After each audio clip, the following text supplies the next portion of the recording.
Hi there, Julia, Jeepin' with Julia and PVD Julia. I just wanted to talk a little bit about optimizing your route. Something I've learned, I've been doing this 4.5 weeks now, and something I've learned is when you make a stop, look at your itinerary, look at your manifest and see how many other stops are on the same street or cul-de-sac. I will look and I'll see, like yesterday I had 3 stops on the same cul-de-sac, so I'll pick one spot to park and then I will deliver to all 3 houses from the same parking spot. There's no sense starting and stopping your vehicle, you know, each time you go to a location. One thing I did learn though is they don't want you scanning like all the packages. If you only have like 3 bags, so they're easy to carry, scan each one at the house. You can scan the first one from your vehicle, which I usually do, and then carry the others with you and then scan them at each house. A couple times I was like scanning all of them from my car and then going and delivering them, and this little message came over that said, you know, 1 package per stop. So I don't know how much they know or see from our little phones, whether it's, you know, I don't know. So since then, I've just been, I'm not going to move my vehicle every single time, especially like if it's 20, 40, even 60 feet. It's just not worth it. I also want to minimize the wear and tear on my vehicle. As I said, I don't want any permanent damage for a part-time or seasonal job. So I'm very careful how I pack things and make sure I don't scrape my door panels or nick my paint in any way. I've had some really big packages and somewhat heavy, so my driver will load it for me because it's the lifting it into my Jeep that's a hard problem, not getting it out. And so I can get it out if he can put it up there and get it in there for me. So that's what we do. I had it wasn't super heavy, it was only like 35 pounds, but it was large. So he put that in my Jeep on my second round. I usually have 2 rounds with my regular driver, and then I go for a 3rd round with this other driver. I call him and let him know I'm ready. If he doesn't need me, then I call the hub, see if they need me anywhere else. And if they don't, then I'm done for the day. I don't know about you guys, but it hasn't been as busy as I thought it would be. I've never had a day more than 7 hours. Oh, wait a minute. I think I had one day that was 8.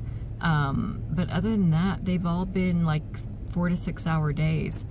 Even Saturdays, yesterday, I was only out 3 hours and 45 minutes.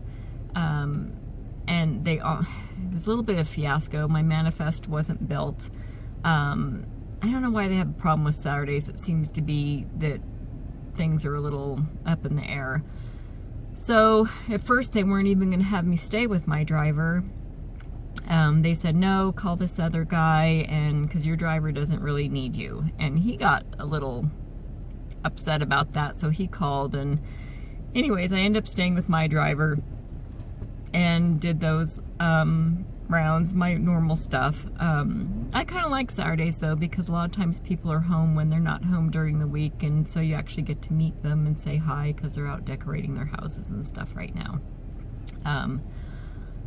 But I had to build my manifest, so I had to scan it, each package, and load my vehicle, which sometimes it's not as organized when I do that. And so as I go, as I start to unload, I'll move things around where they should be. And sometimes something gets missed because he'll put it on the ground or put it on the edge of the truck, and I'll be like, oh my God, did I scan that one or not? But then you just add it in. It's not a big deal, but I prefer it on my normal Monday through Friday when the manifest is already there.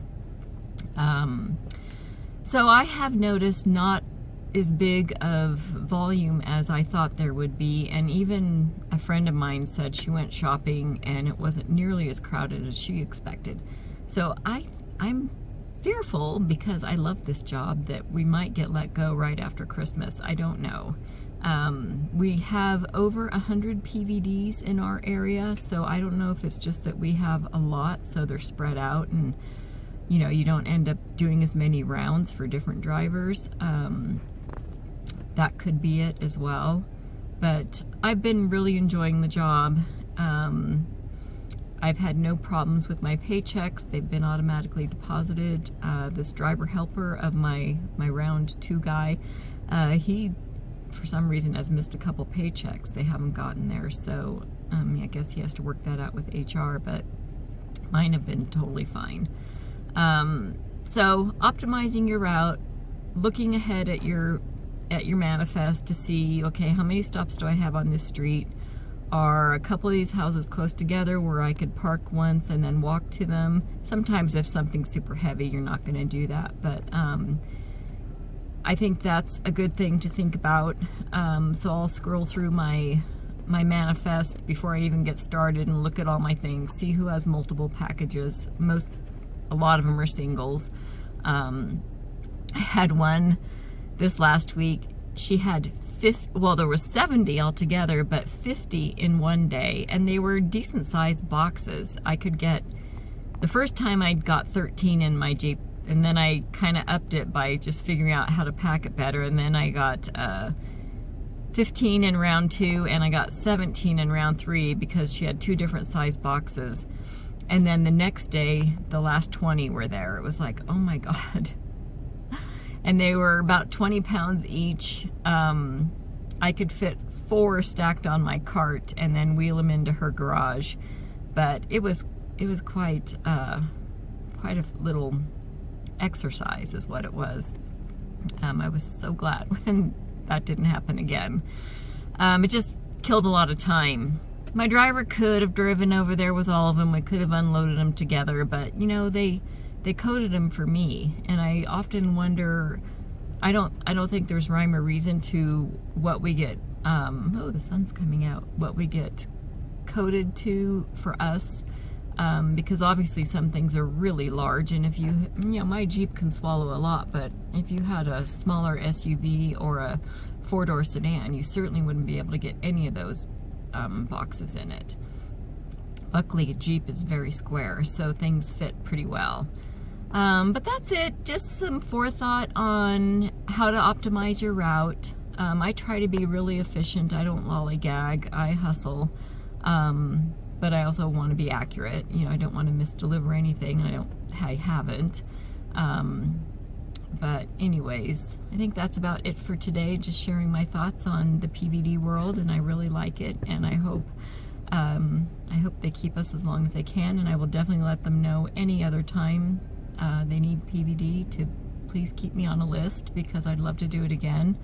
I might look into Amazon Flex or something like that when this is over, or even Medical Courier. I might try that. I kind of like this type of thing. I like not being in the retail world and kind of just being on your own, driving around. It's okay, and I get to be in my Jeep more, so that's good too.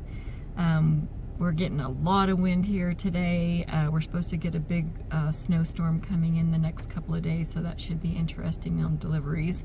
Haven't had any super bad weather for deliveries yet, so it's been cold, but not like a bunch of rain or a bunch of snow yet, but it's coming. We're supposed to get several inches on Tuesday.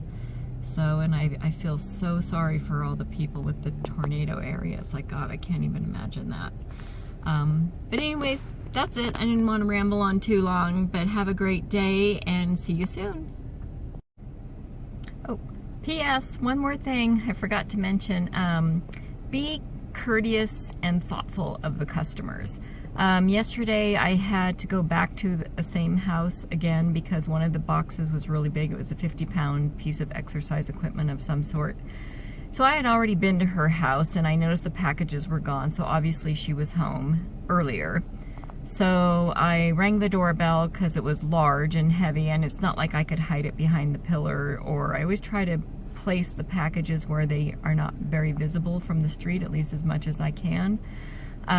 This is a pretty, what I would term a safe neighborhood. It's not, in a sketchy area at all.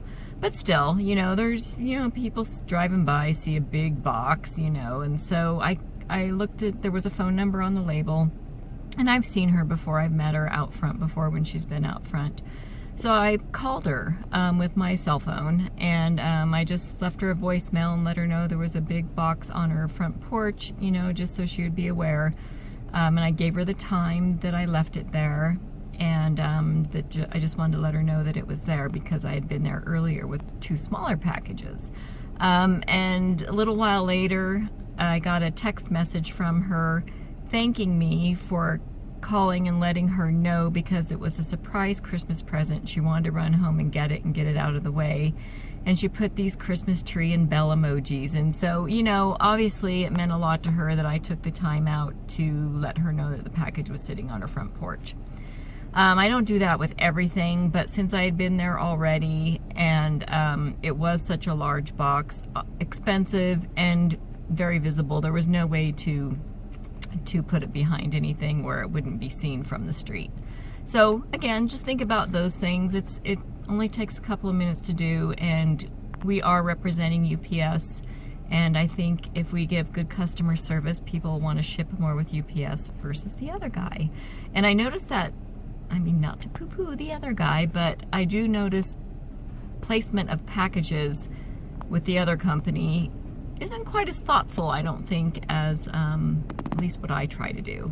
So anyways, just be thoughtful of our customers because, you know, they have other options to ship, and if UPS is busy, that means we get a seasonal job again.